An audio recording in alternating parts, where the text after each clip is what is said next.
Hey there, folks.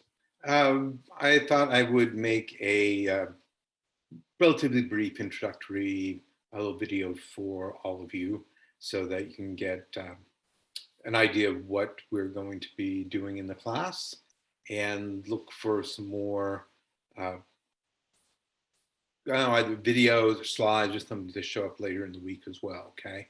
So keep checking announcements regularly. Make sure you've read the syllabus. And so this is a course on narcissism. I'm actually pretty excited about teaching this class. I think it's going to be a lot of fun. I think it'll be challenging. I think it may challenge some of your worldview, or at least perhaps your people view. And the title, in the catalog and that you see and that you signed up for is Special Topics in Narcissism. Narcissism. Ooh, say that 10 times in a row real fast, right? Well, and we'll talk about where that word came from. The reason it's a special topic is because it's not a course in the Kent State curriculum that's offered on an ongoing, repeated basis. I may offer it again in the future. We'll just see how that happens down the road. But it's being offered now. You're here, and that's a wonderful thing. And I am thrilled to have each of you in my class. The actual title for the course that we'll be talking about is Narcissism and the Fifth Essence of Evil. Sounds dark, doesn't it? Sounds kind of like Star Wars Episode 10 or something, Revenge of the Sith, the Fifth Essence of Evil. And if you'll notice, my background is very, very, very dark gray. And that's done for a purpose. And part of that purpose is that the course material, the topic, is really kind of dark. Narcissism is a dark issue because it talks about some of the worst aspects of humankind, some of our worst traits. And in fact, it was Erich Fromm, the very well-known and respected social psychologist who in the 1960s used the term the fifth essence of evil to describe one form of narcissism, the most severe form. And he described it, we'll talk more about this later, as the greatest evil, the worst behavioral disorder that exists. So that's the area that we're kind of delving into. And it really does get into our philosophical, psychological concepts of good versus evil. Is there true evil that constitutes it? And Erich Fromm and a number of others would say that malignant narcissism, the most severe form of the disorder, does in fact encompass every definition of evil. So, on that happy note, wow, and I can even laugh, right? So, it's a fairly dark topic, and narcissism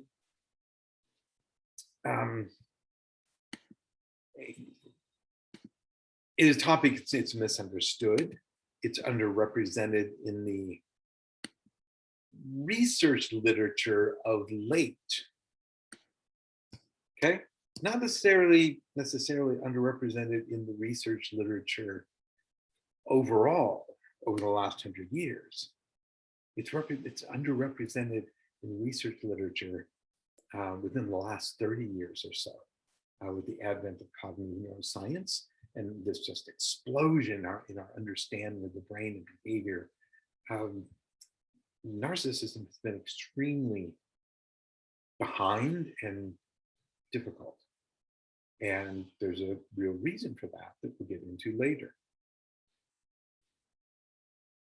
So narcissism and the fifth essence of evil. Hey, one thing. I welcome your emails, communications, appointments. Let's meet on Zoom when I'm on campus. Let's meet on campus. Let's do all those wonderful things. But, and in the syllabus, it says that I will respond to your emails, da, da, da, da, um, unless the answer is in the syllabus.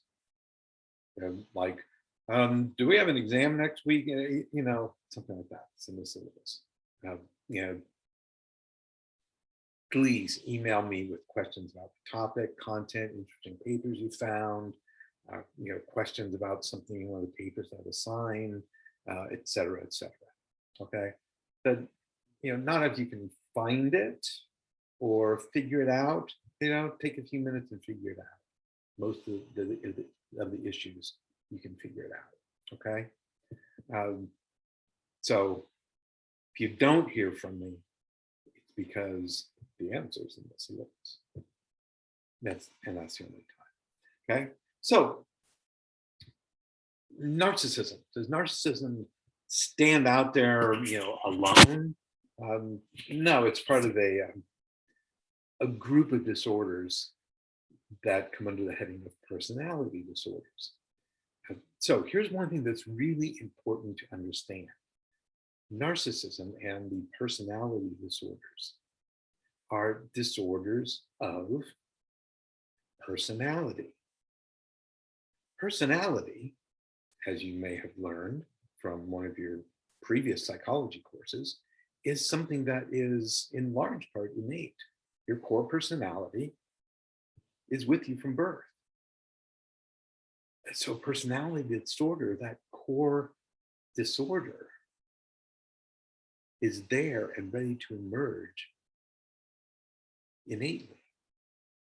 That's very different from being predisposed to something like depression, where you have your core personality and then you have some type of environmental trigger that triggers an episode of depression.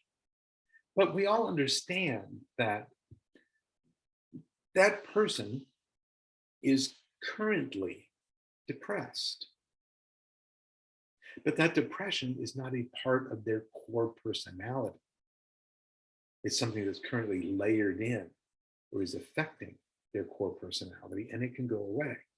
Personality disorders are a disorder of that core personality. Okay? So the disorder itself is very, very difficult to go away, if it can at all. That doesn't mean that it can't be dealt with a number of ways, and we'll look at that. We go through the course. Various treatment approaches, theories about treatment diagnosis, the causes of the disorder, etc. Okay, but understand that distinction. Personality disorders are a disorder of the person's core innate personality.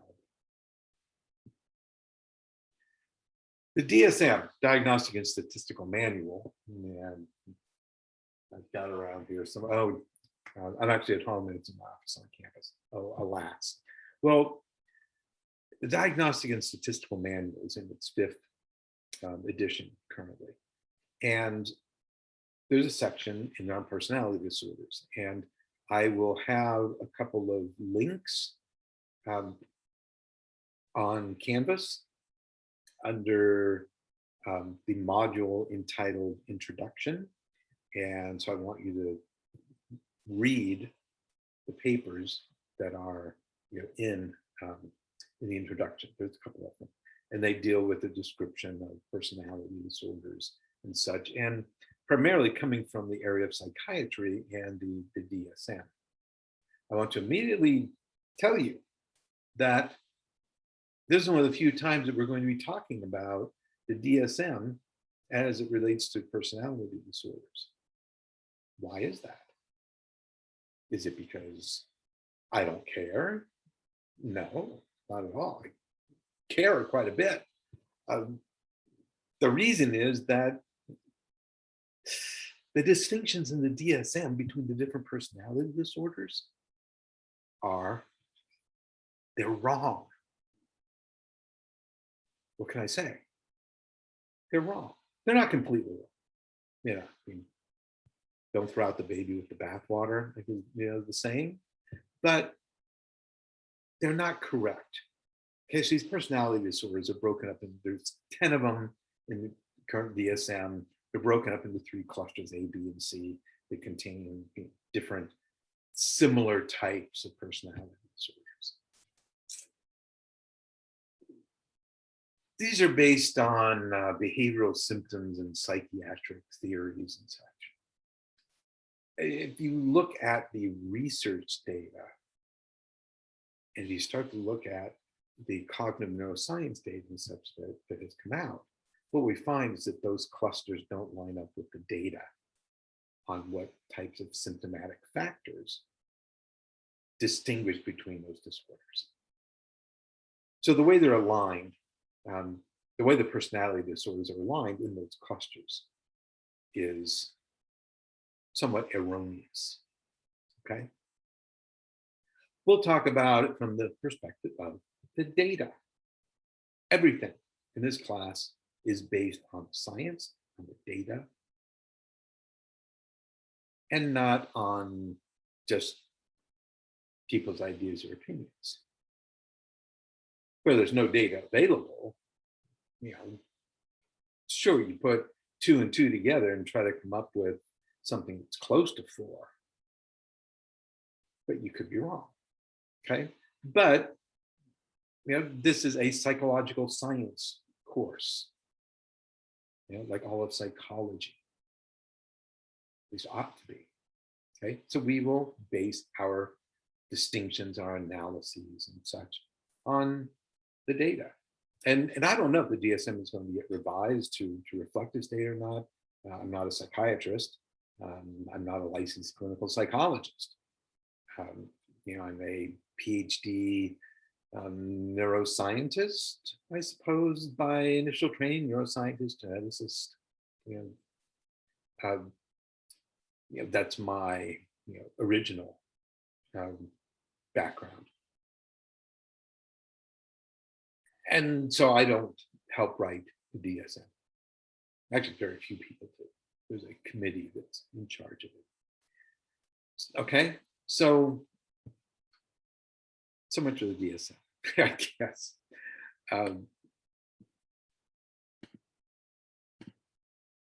Now, talk about this briefly here, so we know how we get around to the term narcissism. We kind of talk about narcissists. And by the end of the course, I'm going to be so tired of saying this word. And then we'll talk about this in much more depth later in the class. Okay, but I want to briefly mention the Narcissistic Personality Inventory, the NPI, much easier to say. The NPI is an inventory, a survey, a questionnaire, if you will, developed by Raskin and Hall 40 years ago now, to measure narcissism as the personality trait. Remember, it's a core, the personality trait. It's part of your personality. As part of their social psych research. Okay. The NPI is currently still the most widely used test measure for the assessment of narcissistic personality traits. It is not used to specifically diagnose narcissistic pathologies. It's used to assess narcissistic traits. Okay, it's one tool that a clinician might use in their assessment. But it doesn't align with, oh, you get this score, you're a pathological narcissist. It doesn't do that. It just measures the extent to which you display certain types, you in general, display certain types of narcissistic behavioral traits. You can find it here. Oh, where's the link? Well, we wouldn't be able to click on this anyway. It'd be difficult. So yeah, the link is also posted in the introduction module, okay? And I want you each to click on it, and I want you to take the NBI 40. Okay. Do an honest assessment. It's easy. Takes about 10 minutes. And, you know, see what your score is. You might be surprised one way or the other. You know, I don't know. But it probably will be quite interesting. Okay. Now, be aware there's healthy narcissism that we all express to some degree. And that's a good thing. And that's why the NPI is a measure of narcissistic traits and not a clinical diagnostic tool. Okay. Because you may score really low, you may score a little bit, not so low, like rare, medium, I don't know. If you score really high, does that mean you're a pathological narcissist? No. If you think about it as a scale of 1 to 10, and there are some clinicians that would say that it's not a scale. You're either a pathological narcissist or you're not. Most individuals in the field, clinicians, researchers, myself included, would say that it's a scale and that there's really more than one scale. There's more than one vector, more than one dimension to narcissism. And it's where you score on all of those scales. And then there's some other aspects of pathology that determine whether or not your disorder rises to the level of the pathology. Okay, so there's healthy narcissism. If you just take it as one scale, 1 to 10, are you or aren't you kind of thing, hey, 3 might be good. In fact, 3 or 4, 2, 3, 4 are actually good. 0, well, means that actually you don't think that well about yourself. Right? So this class is going to focus on pathological narcissism. Okay, I'll explain the difference more here in a moment. Okay, so there's healthy narcissism and there's unhealthy pathological narcissism. This class is going to focus on the latter, pathological. We'll discuss narcissistic personality disorder. You'll hear me not say that as much as I can, but rather say NPD as much as I can, and malignant narcissism, MN. I'll often combine them, and I tend to just use the term pathological narcissism, PN, to mean essentially all of the above. There are different types of narcissism, and different clinicians from different backgrounds, schools of thought, of clinical practice, etc. Sometimes use different terms, but they all, in general, mean the same thing, and especially for the purpose of this course. Pathological narcissism. Okay. So, what I'm going to talk about next are clear examples of narcissistic behavior from contemporary society, from what we see going on today in individuals in the public eye, or experiences or things that you may well know about. There's a remake of the classic movie from the 1960s, West Side Story, that came out recently. And one of the songs in there, in fact, it's a song that Adam Sandler is singing in the movie Anger Management, where he's sort of going through this thing with Jack Nicholson. They're stopped on this bridge and traffic's all honking and stuff. And he starts singing, I feel pretty, oh so pretty. I feel pretty and witty and bright. And I pity any girl who isn't me tonight. Huh? That's from the movie West Side Story. And this girl's kind of looking in the mirror and going, oh, wow, I look good. I am I got it going on. That's healthy narcissism.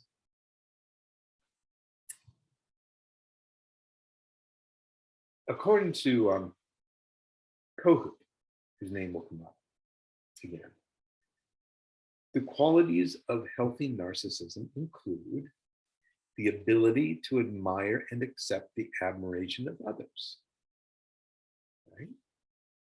A solid sense of self-esteem and self-worth. I am a worthy person. That's pretty reasonable. A healthy sense of pride in oneself and one's accomplishment. You know what? You're finishing your degree. Good for you. You should be proud of that accomplishment. Okay? That's healthy narcissism. So the essence of healthy narcissism is the ability to invest love in oneself and others, but to do so equally. Okay, where the love is not all self-directed. You can invest healthy love in yourself, and you can invest love outside in others. So it is devoid of the drive to exploit others, to cause harm to others, as we see with NPD. In NPD, that love may look like it's directed outwardly, but it's all directed inwardly. It is all ultimately about oneself. The NPD afflicted person can only self-direct love. So, but they distinguish trait narcissism or healthy narcissism as, Kohut distinguishes them from pathological narcissism. In fact, I'm going to change that right now. There we go. Okay, so healthy narcissism is important. If you can experience joy in yourself, I feel pretty, oh so pretty. I feel pretty and witty, bright.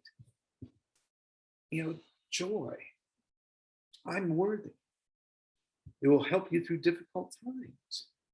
If you're able to derive a narcissistic pleasure from a difficult job well done, wow, I aced that final. Yeah, I did it, and that is awesome. That's fabulous. Good for you. And that allows you to sustain yourself through times of frustration or failure when you don't do as well. The healthy narcissist can look at those situations where they did well and maintain that sense of self-worth and healthy appraisal of oneself. Okay? So, that's different from unhealthy narcissism. Now, I'm going to go through this, and I'm going to explain some things about it that are critical for you to understand about individuals and about the course. In fact, I'll only go through a little bit of this. I'll explain it. Here's some quotes. I will build a great, great wall. I will be phenomenal to the women. To be blunt, people would vote for me. They just would. Why? Maybe because I'm so good looking. I know more about renewables than any human being on earth. I think nobody knows more about taxes than I do, maybe in the history of the world. I understand money better than anybody. I think nobody knows the system of US government better than I do. Nobody in the history of this country has ever known so much about infrastructure as Donald Trump. There's nobody bigger or better at the military than I am. And I know more about ISIS, Islamic State, than the generals do. Believe me. Time out. I don't know. Some of you may be annoyed. You know who I'm talking about. Name was mentioned.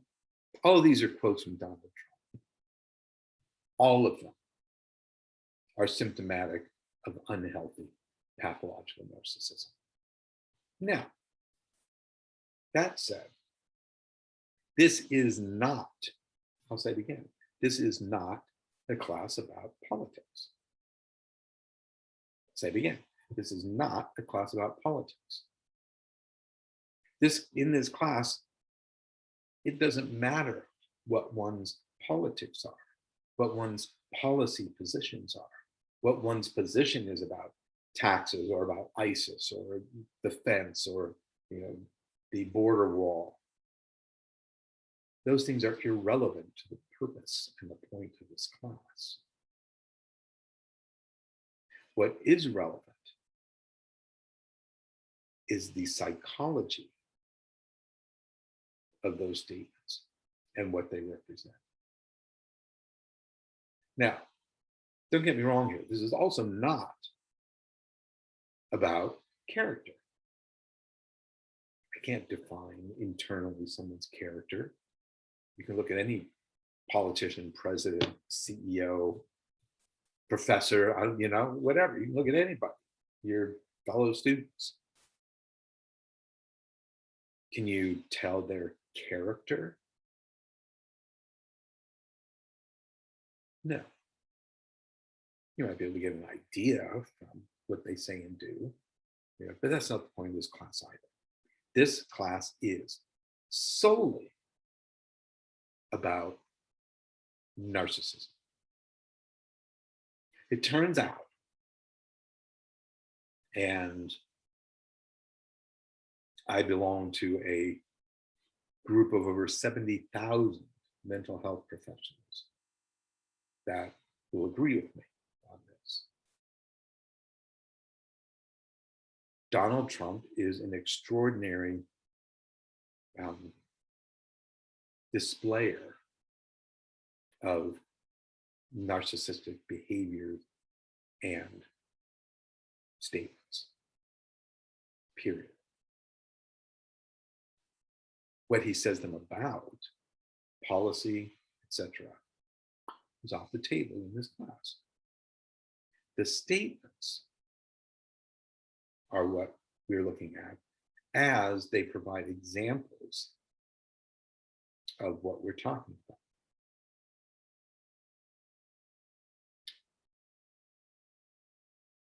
So these statements are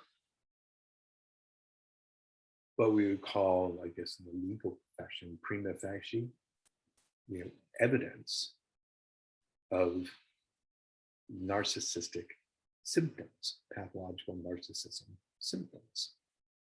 I will not diagnose this individual or any individual. Like I said, I'm not a clinician licensed in the state of Ohio. So it's not something I do.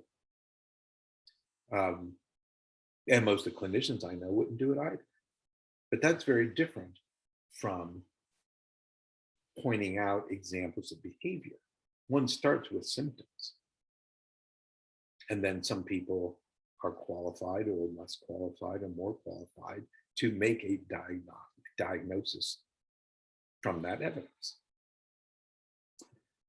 Here's an example of what I mean. Over the years, I've published a lot of papers in medical journals. And in every single one, I don't care which journal, who the editors were, whatever. You're only allowed to discuss your data. You're not allowed to make leaps of conclusion. Well, because we found this, therefore this must be true. Oh my gosh, your paper will get tossed out just like that. Okay, we found this. Have a nice day. And that's about it. Once you're pretty well respected in the field, you can add in a sentence or two about, these results are intriguing, and point out the need for studies, further studies in this field that may help us elucidate the following problem. And that's about it. Okay, so same thing. We're going to talk about data and evidence and symptoms. So if you hear me talk about anybody or anything, or about just in discussion about people being pathological narcissists, for example, that's really shorthand, or I misspoke just because trying to get through the phrase. Sometimes it just takes a while to say, and that's an example of this particular symptom of, sometimes I'll just say, and so that's PN for you. Okay, so I'm not diagnosing. I don't expect you to be able to diagnose after taking this class. And I do not talk politics. My politics in this class are as neutral as I can make them. But I will talk about statements and actions done that may be related to those policies that display symptoms of narcissism. Okay? One form of narcissism, grandiose narcissism, it is the most common form. It's the one that people tend to think about when they think about pathological narcissism. Inordinately high self-esteem. There's nobody bigger or better at the military than I am. That is an outrageously grandiose statement. Okay, I mean, that leaps off the page to anybody in the field as a grandiose narcissistic statement. High self-esteem, interpersonal dominance. I'm the best, I'm better than you, I'm better than everybody. I will dominate everything. A tendency to overestimate one's capabilities. I know more about ISIS than the generals do. It is probably an overestimate. A sense of personal superiority and entitlement. Again, same statement, all the statements. Overconfidence. Nobody knows the system better than I do. A willingness to exploit others for self-gain.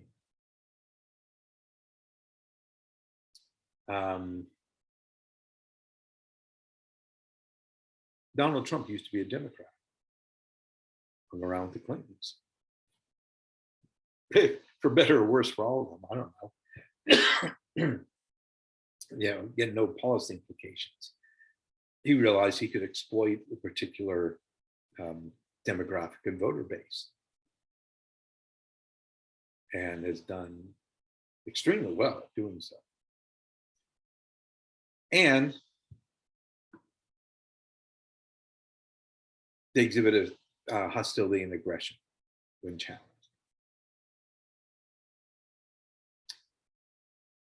This overconfidence, impulsivity, a willingness to ignore expert advice.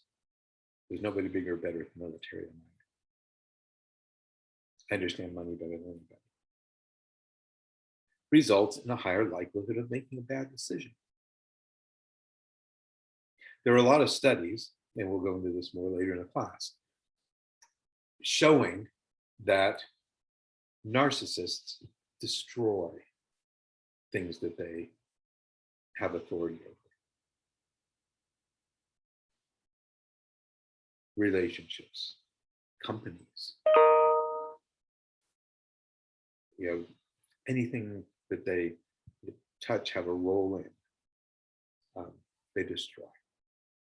Because all of their behaviors, actions, thoughts are oriented toward self-love, toward themselves. So what may look like something that an individual wants to do to help a company grow, it's really only directed towards that individual's self-gain, which ultimately destroys the rest of the company.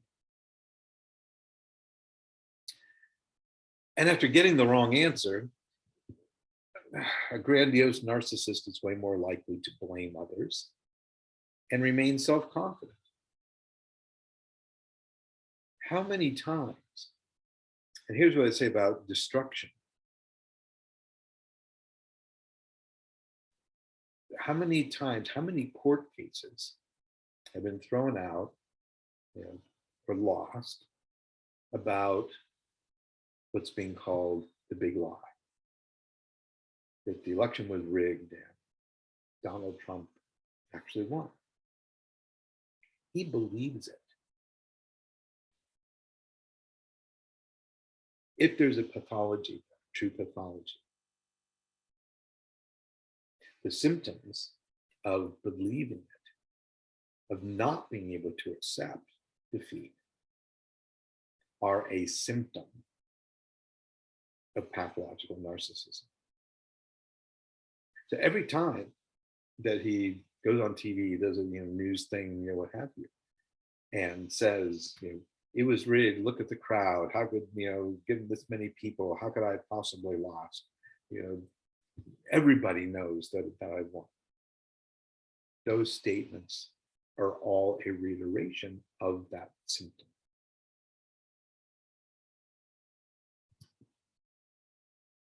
So I, and most of my colleagues in the area, they chuckle every time, in a very dark way, about as dark as his background. When somebody asks, like, Donald Trump, that person with those symptoms, did you lose? Why don't you accept that you lost? All the evidence says that you lost. No, he's not going to say that. They think they're going to get the big scoop. I was the reporter that got him to admit that he lost. No, it's not going to happen. And that's a symptom. Okay, nothing to do with policy. Nothing. Symptoms related to the topic of the course.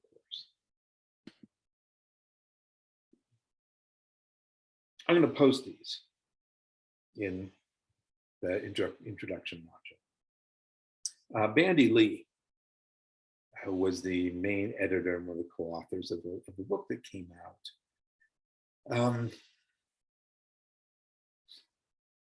It was, I believe it was just before Donald Trump got elected. And it was basically to warn the country about what they might be getting into. And there were 27 chapters, co-authors, that wrote essays on their clinical opinions about symptomology and potential for harm, things like that. So I'll just quickly read it. Pathological narcissists can lose touch with reality in subtle ways that become extremely dangerous over time.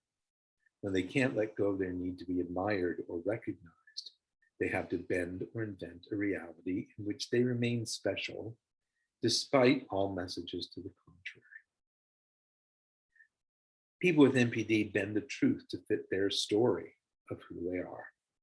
If reality suggests they're not special, but flawed, fragile, even worse, mediocre, then they simply ignore or distort reality. That statement is right on. That is an extraordinary, intelligent layperson description of pathological narcissism. A friend of mine, John Gardner, actually, John and a few colleagues produced a movie that's out. You can get it on Netflix and Amazon and stuff. That deals with Donald Trump's personality symptoms, and that's the only reason I mentioned. It's called Unfit. You can find it online. And he'd asked me to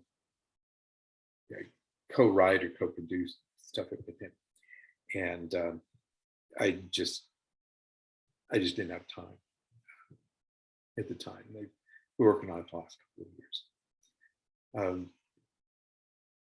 So it turned out quite good. They didn't need me. I might have made it worse. I don't know. But anyway, it's a very good description of symptomologies. But anyway,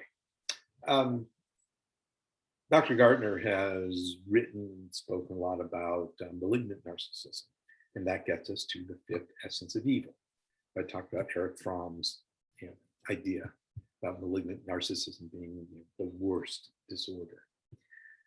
And from that same book that Bandy Lee edited.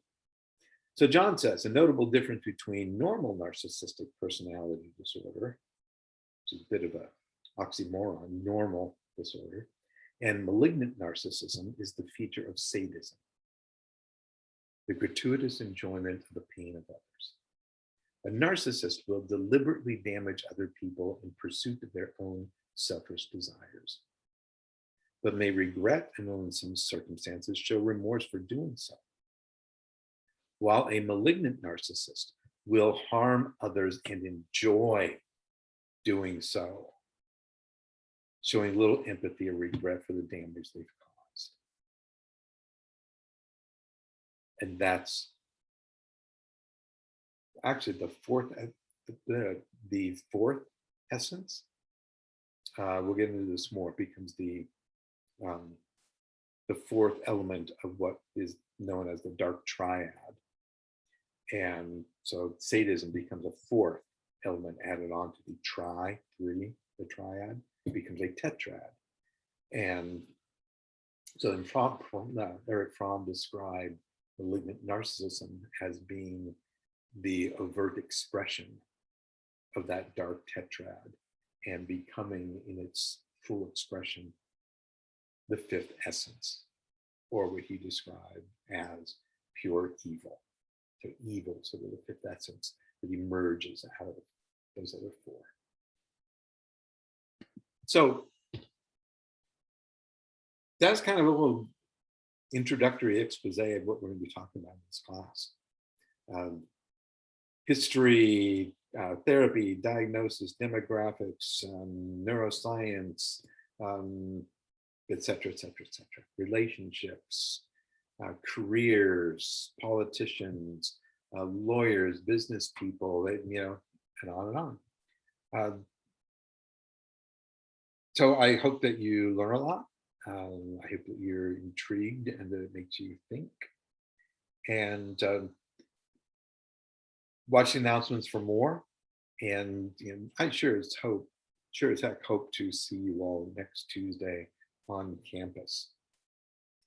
I've actually been teaching here for 1.5 years, and I've been sitting in this chair that whole time. I have yet to teach a class on campus. Oh well. So anyway, I will see you next time. Take care and be well.